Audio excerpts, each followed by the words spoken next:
Good afternoon બેટા. હરિઓમ. જો બેટા, આ કચરા પેટીની અંદર બુકના પેજ જો ફાડીને નાખી દીધેલા જોયા ને, એટલે તમને સરસ માહિતી આપું છું કે એક બુકનું પેજ બનાવવા માટે કે આપણે જે બુક કે ચોપડિયું તમે લખો છો, વાંચો છો, એ ચોપડિયું શાનાથી બને છે તમને ખબર છે? નથી ખબર ને? તો એ ચોપડિયું કે તમારી બુક બનાવવા માટે ઝાડને કાપી નાખવા પડે. ઝાડ હોય ને, ઝાડ એમાંથી બને. તો તમે તો કેટલું સહેલાઈથી એક પેજ ફાડી નાખ્યું અને કચરા પેટીમાં નાખી દીધું. તો આ બુક બનાવવા માટે બચારા ઝાડવા છે એને કાપી નાખવા પડે, એમાંથી પ્રોસેસ થઈ અને આ તમારા લખવા માટેની બુક બને. તો તમારે શું કરવાનું?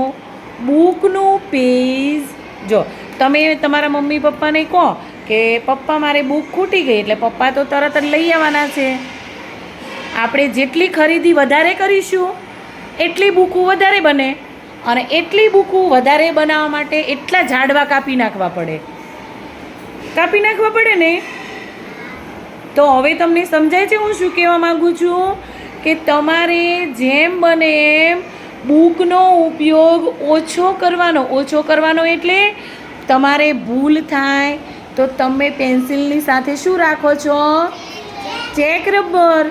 તો ભૂલ થાય તો ભૂસી નાખવાનું. શું કરવાનું? ભૂસી નાખવાનું. પેજ ફાડવાનું નહીં. પેજ ફાટી જાય, બુક ફાટી જાય તો શું કરવાનું? એને સાંધી દેવાની. શું કરવાનું બેટા? સાંધી દેવાની.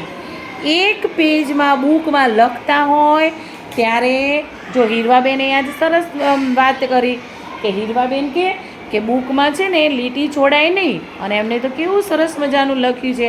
હમણાં હીરવાબેનને આપણે કહીશું, એમની બુક આપણે બધાને બતાવશે. તો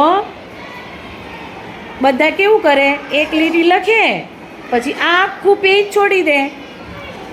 એવું કરાય નહીં. જો હીરવાબેને કેવું સરસ અક્ષરે એક લીટીનો ઉપયોગ કરીને એમને લખ્યું છે, અને અક્ષર પણ કેવા સરસ મજાના. જો એમની બુક અને આપણી બુક છે ને, છોડ તો બેટા, જો એમને નવી બુક કાઢી છે, તો નવી બુકની શરૂઆતમાં આખું પેજ એમણે જુઓ, આખા પેજ એક લીટીનો એમણે ઉપયોગ કરે છે.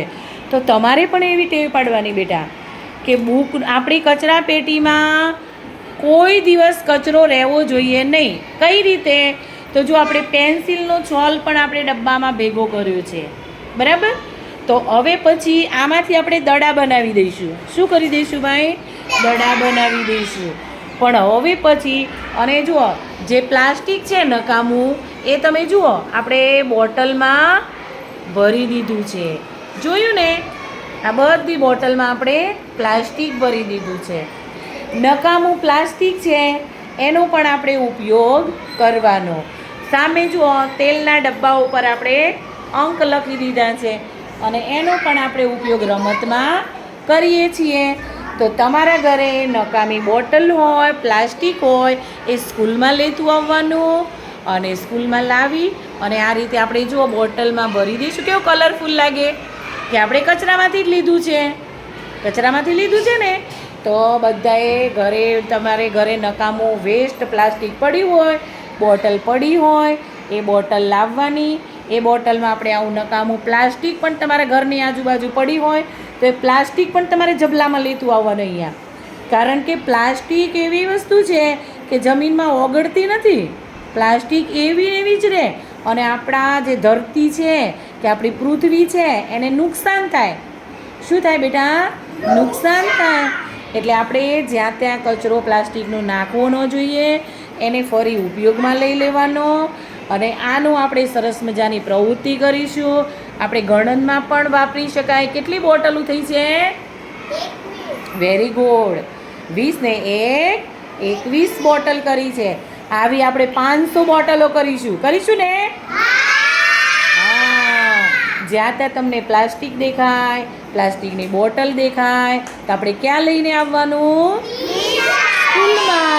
સ્કૂલમાં લઈને આવવાનું. જબલામાં સરસ મજાનું જબલામાં લઈ લેવાનું. અને આપણી સ્કૂલમાં પણ જ્યાં ત્યાં કચરો પડ્યો હોય તો પડ્યો રહેવા દઈશું? ફઝીલતબેન, જ્યાં ત્યાં કચરો પડ્યો છે તો પડી રહેવા દઈશું? નહીં. આપણે જ્યાં ઊભા હોય આપણી આજુબાજુ આપણને કચરો દેખાય તો આપણે લઈ લેવાનું. એટલું આપણે નિશાળ પૂરતું કરીશું કે આપણા ઘરે કરીશું? Very good. પછી ક્યાંક ફરવા જાઓ તમે બહાર, મંદિરમાં જાઓ, બગીચામાં જાઓ તો જ્યાં ત્યાં કચરો પડ્યો છે તો તમે લઈ લેશો ને બેટા? હા. આપણે તો પર્યાવરણને શું કરવાનું? એનું રક્ષણ કરવાનું. પર્યાવરણનું શું કરવાનું બેટા? રક્ષણ કરવાનું. આજે તમે નાના છો, આ વાત પછી ઘરે જઈને કોને કરવાની?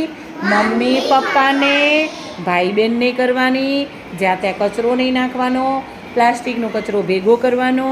આપણે જ્યાં ત્યાં ફરવા જઈએ ને તો ત્યાં પણ કચરો વીણી લેવાનો.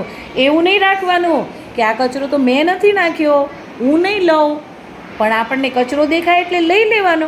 અત્યારે તો જુઓ, મોટા મોટા મંદિર હોય, બગીચા હોય, ફરવાનું જાહેર સ્થળ હોય, બધે કચરા પેટીઓ હોય છે.